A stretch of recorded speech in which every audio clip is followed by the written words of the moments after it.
Jean-Luc Oyimji, je suis ingénieur de recherche à FCBA. Donc mon sujet de recherche principal à FCBA, c'est l'acoustique et notamment j'ai beaucoup travaillé sur les transmissions latérales par le passé, sur des projets français mais aussi projets européens. Voilà, donc pour répondre au deuxième grand sujet donc, d'Adivois sur la partie acoustique, nous avons formé une équipe entre FCBA, le CSTB et puis le CERCAL. Et nous avons donc conçu ou répondu à l'appel d'offres de l'Adivois. Voilà. En complément, en quelque sorte, de cet appel d'offres ou du financement de cet appel d'offres, nous avons aussi été chercher quelques subsides et nous en remercions à la région Nouvelle-Aquitaine. Voilà. Donc, aujourd'hui, je vais prendre quelques 15 minutes pour vous présenter le chantier, la planification des travaux, le détail des jonctions, les configurations qui ont été testées et les systèmes qui ont été testés. Donc là, vous voyez la maquette faite après un an après que nous ayons commencé le projet. Donc le projet est arrivé en plein, disons, Covid. Toute la période conception du projet s'est passée en 2019. En 2020.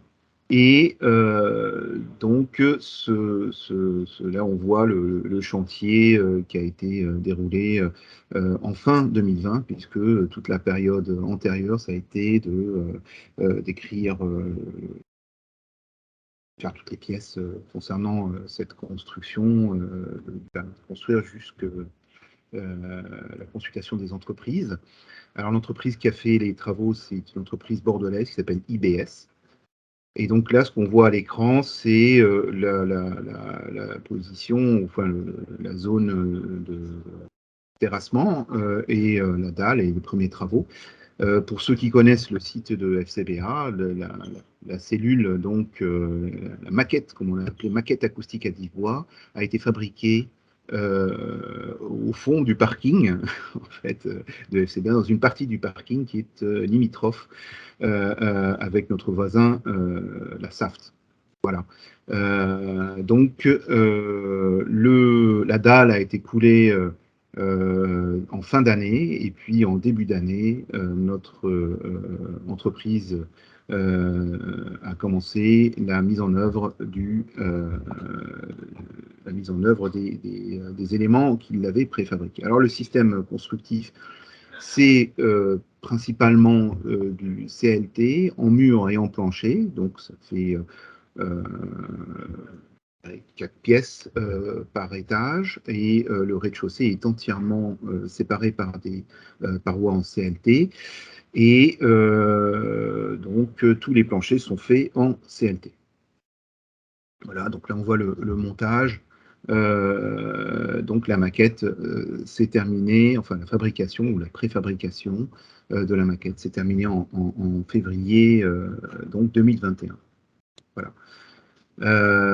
Donc là, on voit quelques détails de chantier. Je vous montre un petit peu le planning à partir de début 2021.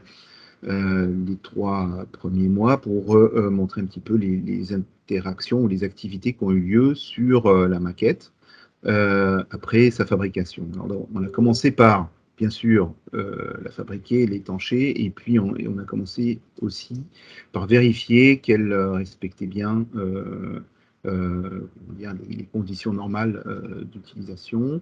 Là, on a dû attendre 2 semaines qu'on a appelé séchage ici sur cette présentation, parce que pendant le montage, le bois a pris quelques averses.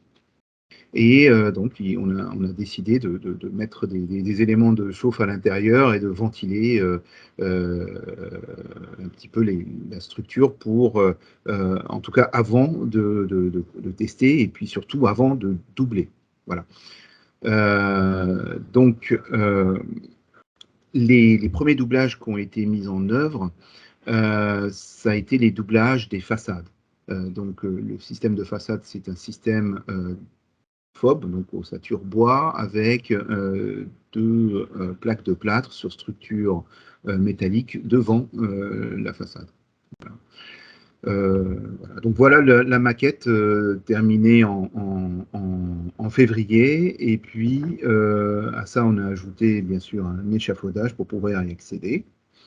Et puis aussitôt après, au mois de mars, c'est l'équipe du CSTB qui est venue la deuxième semaine du mois de mars pour réaliser tous les essais de vibroacoustique pour déterminer les facteurs de transmission vibratoire KIJ dans la maquette, au droit des jonctions.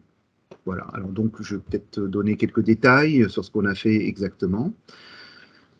Voilà, en suivant cette première série vibroacoustique, nous avons fait des essais, des mesures en fait,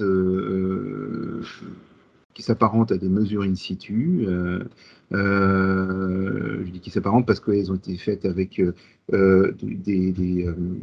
des installations, les installations du laboratoire de FCBA, micro-tournants et carte d'acquisition et système Pulse. Ouais. Voilà, tout ça, ça a été fait en avril. Et là, je vous donne un détail qui va avoir de l'importance, certainement, pour bien comprendre ce que l'on teste. Donc, par rapport au laboratoire d'essai classique, entre guillemets, d'un centre technique, centre de recherche, comme le CSTP, c'est la différence, c'est la jonction mécanique qu'il peut y avoir entre les éléments de structure que l'on teste. En général, on teste les murs seuls et les planchers seuls dans un labo. Ici, on teste tout en même temps, comme sur un chantier. Et en fait, une partie de l'énergie va être véhiculée aussi par les jonctions. Une paroi, quand elle est testée dans un laboratoire, elle a des performances en fait supérieures à ce qu'elle aura en essai de chantier, enfin essai in situ. Donc vous voyez là les structures. Au rez-de-chaussée, on a du CLT partout en mur. L'enveloppe, comme je disais, c'est de la FOB. Je vous montrerai le dessin de la FOB après. Et les éléments, c'est du CLT 140, et les éléments de plancher, c'est aussi du CLT 140. Donc pour la nomenclature, puisque ça va revenir, donc on va vous montrer souvent cette nomenclature. Donc, les salles, on les a numérotées de 1 à 4 par étage, donc S1, S2, S3, S4 au rez-de-chaussée, S11, S12, S13, S14 à l'étage, et au deuxième étage, S21, S22, S23, S24. Donc là, vous voyez comment sont réalisés les murs.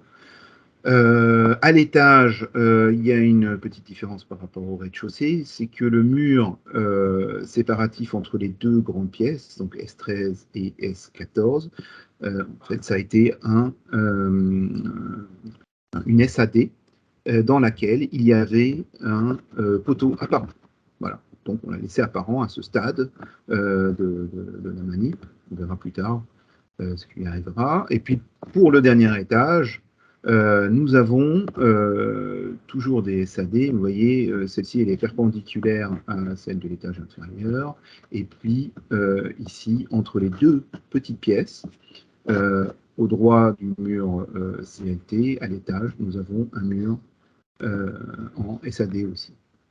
Donc tout ça, on l'a fait pour faire un plan d'expérience. Donc pour qualifier, bien sûr, les transmissions latérales.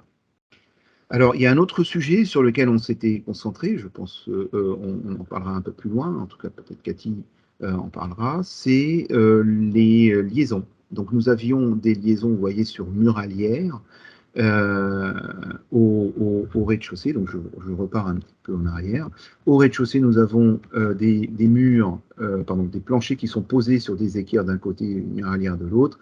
Et on ne voit pas bien là, mais faites-moi confiance dans ce que je dis. Nous avons ici un petit trait rouge. En fait, c'est un résilient, un produit résilient. Ici, on a le même. Sous l'équerre ou sous la muralière. Donc, on a mis ces produits résilients qui sont une pratique assez classique sur les chantiers utilisant le CLT. Voilà. Donc, si on regarde le plan d'expérience, entre le rez-de-chaussée et l'étage, nous avons des systèmes avec résilients sur ces planchers S11, plancher bas S11 et S12. Plancher bas S21, S22, c'est les mêmes systèmes constructifs, sauf qu'il n'y a pas de produits résilients. Voilà. Ça a son importance, d'une part. Et puis là, vous voyez qu'il y a des pointillés. Alors, ces pointillés sont là pour signifier donc, cette position de résilient, mais aussi, ils sont là aussi pour nous rappeler qu'on avait, sur la partie mesure de transmission latérale, fait varier les assembleurs. Nous avons testé le produit à l'étage ou au rez-de-chaussée avec différentes configurations et différents empattements de vis. Donc, nos collègues structuristes ou spécialistes de la mécanique nous avaient fait interdiction de réduire le nombre d'assembleurs, c'est-à-dire de vis qui traversent l'ensemble du plancher pour aller se loger dans ou s'assembler dans la muralière, ou bien venir en dessous de l'équerre pour traverser le résilient ou pas. Donc, il y avait une vis tous les 50 cm pour certaines parties, mais les structuristes nous avaient demandé de mettre une vis tous les 50. Donc, on a fait plusieurs configurations d'assemblage. Donc, on a retiré une vis sur deux et puis on a refait la mesure des KIJ. Alors, ça a de l'importance pour nous qui sommes des fois amenés à présenter ça en projet de recherche. Donc, on a fait ce plan d'expérience pour se rendre compte quel est l'intérêt de la connexion ponctuelle avec plus ou moins de connexions ponctuelles. Étudier ce petit point au passage. Voilà, ce petit point d'ailleurs a été présenté déjà l'an passé pendant un congrès. On a pu montrer la différence qu'il y a entre différents empattements ou différentes positions ou nombre de connexions sur un plancher CLT. Voilà, donc, autre information sur cette structure, là je vous montre l'ossature bois qui fait l'enveloppe. Donc, vous voyez, l'ossature bois, c'est une ossature classique en 140 mm d'épaisseur, avec disons, à l'intérieur un système de contreventement par l'extérieur, ce panneau vert, et puis un système d'étanchéité. Alors, il y a un plan même de différence à différents types de finition de façade. On avait un système avec un panneau rigide sans doute fibrociment, un panneau sur lequel il était possible aussi de mettre une finition minérale, et puis un panneau qui s'apparente à un bardage. Voilà. Voilà. Et vous voyez ici la structure qui va porter les deux plaques de plâtre. Et là aussi, on avait choisi de mettre des plaques de plâtre de 13 mm. C'est ce qui était le plus usuel. Au niveau de la toiture, là, j'ai mis cette image pour montrer un petit peu, bon, d'abord que le toit était en pente et qu'on avait une étanchéité posé dessus, et puis vous voyez les détails des fonctions à l'intérieur et à l'extérieur, pour ce qui est de la couverture et des acrotères, etc. Voilà. Qu'est-ce qu'on peut dire d'autre? Je passe donc aux autres essais de Donc, les autres essais donc, sont intervenus juste après la première qualification de la cellule nue, c'est comme ça qu'on l'a appelée, la cellule nue. Toutes les parois nues ont été mesurées, et puis à ce moment-là, donc, on a commencé à complexifier la structure. Nous avons commencé par mettre en œuvre, bien sûr, les séparatifs, les doublages des séparatifs, et puis donc d'abord les doublages des mitoyens ou des cloisons, des murs, quoi. Et puis ensuite, nous avons coulé les chappes. Alors il y avait deux systèmes constructifs, comme Nicolas l'a rappelé. Il y avait un système gravier 80 mm plus isolant de 15 mm en laine de verre, en fibreux, et puis une chape de 60 mm.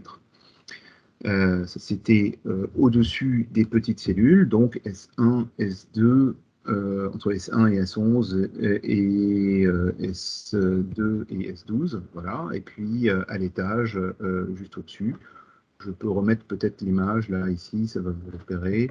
Donc, c'était à ces endroits-là qu'il y avait le système isolé par le dessus, avec le bois apparent. Alors, je ne l'ai pas mis en photo, voilà, parce que j'essaie de me limiter en nombre d'images, tenir les 15 minutes. Et donc, ensuite, là, vous voyez donc, le plan d'expérience et puis, en fonction du temps, ce que l'on a réalisé. Voilà, donc les essais, puis l'encofrement. Et puis, à chaque fois, nous avons respecté environ une dizaine de jours qu'on a appelé les jours à 10 bois, où il était question de revenir et bien, tous ensemble sur les mesures et une première interprétation pour voir quelles étaient les prochaines étapes, en fait. Si on continuait ou si on devait aller voir ou remesurer quelque chose. Voilà. Là, on voit les doublages. Alors, les doublages ont des épaisseurs bon, ben, peu classiques, peut-être, mais c'est parce qu'on avait choisi de mettre des équerres pour porter les dalles en CLT. Et donc, le rail métallique va aller gagner en épaisseur. Là, vous voyez le plafond qui est mis en œuvre. Donc, le plafond se fait sur le deuxième type de plancher. Et là, ça c'est entre les grandes salles. La petite salle fait environ 12 mètres carrés, la grande environ 15 mètres carrés. Donc, vous voyez, donc c'est tout ce qui est entre S4, S14 et puis S3, S14, S13. Voilà, c'est des grandes salles. À cet endroit-là, le CLT est continu. Et nous avons un système avec un plafond suspendu et une chape posée sur scam. Donc c'est le deuxième système constructif que Nicolas a présenté. Voilà. Donc on voit là sa fabrication par le dessous et par le dessus. Voilà. Donc là c'est une scam sur laquelle on vient couler la chape. Voilà. Autre point important qui s'est passé à peu près à chaque étape, à partir du moment où on avait les éléments doublés, nous avons fait intervenir, ouvert ce laboratoire aux membres de l'atelier acoustique à Dives-Bois pour venir faire des mesures ou refaire des mesures faites par l'équipe de FC Berlin. Voilà. Donc ici, je montre les systèmes donc de doublage au rez-de-chaussée, à l'étage et au deuxième étage. Voilà. Donc, vous voyez, ici, on peut voir les épaisseurs de cavité qui sont dues à l'alignement avec les systèmes construits. Chose qui se pratique aussi sur chantier. Le doublage à 45 mm derrière une ossature avec deux BA13, la cavité n'est jamais minimale. Hein. Il arrive souvent que les constructeurs aient besoin de grappiller quelques millimètres, voire centimètres, comme notre cas. Du coup, ça amène des cavités avec des effets dissymétriques, etc. Donc, dernière série d'essais, c'est la série qui a eu lieu en fin d'année. Cette série d'essais a concerné donc la mise en place de carrelage pour aller voir l'influence donc carrelage aussi ce que a présenté tout à l'heure Nicolas, le vérifier in situ ou quasi in situ, puisque la maquette, c'est un laboratoire quand même. C'est pas tout à fait une habitation. Voilà. Et puis aussi, on a fait d'autres essais.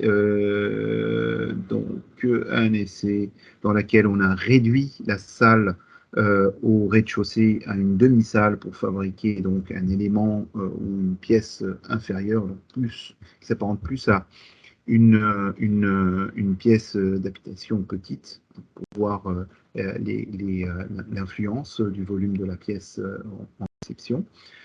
Donc là, c'est ce qu'on voit ici avec la cloison. En montage, on a aussi testé des éléments en coffret, des éléments apparents en lamellé collé. Là, il s'agissait de poteaux et de poutres. Donc, on les a encoffrés avec deux plaques de plâtre. Voilà. Et pour finir, on a même retiré la SAD entre les deux grandes pièces pour voir l'influence, en tout cas pour mesurer l'effet d'un poteau apparent ou pas apparent, ou alors apparent à l'étage, mais pas au deuxième. Voilà. Donc, c'est ce que l'on a mesuré à la toute fin du projet, puisque les dernières mesures ont été réalisées le 5 novembre. Voilà, et la présentation des résultats, comme je le disais, la jonction a vachement d'importance, énormément d'importance sur la performance d'une paroi biotransmission latérale. Donc, on a informé la forme des liaisons à chaque fois qu'on a présenté une courbe.